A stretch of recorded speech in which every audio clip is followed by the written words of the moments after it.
Општина Дојран ќе формира јавно претпријатие за управување со јавните површини.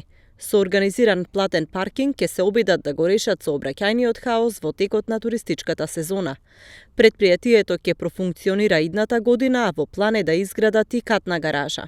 До сега имаме само идејно решение и некаде според нашите проценки и според проценките на луѓето кои што го правеа идејното решение изнесува некаде околу 500.000 евра.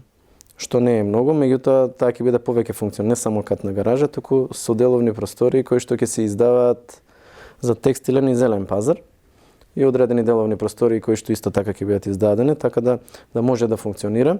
Ангов смета дека ова јавно претпријатие ќе биде профитабилно и ќе генерира средства не само за самоодржување, туку и за вложување. Финансиската конструкција им е заокружена и од следната година ќе се почне постапката за изградба на катната гаража.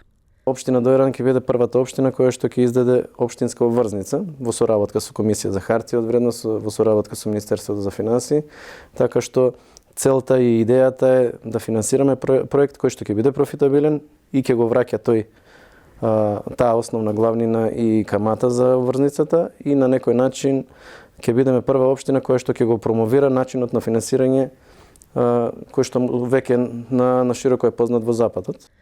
Локалната самоуправа планира ова јавно претпријатие да управува и со туристичките локалитети со цел да бидат достапни за посетители во текот на цела година.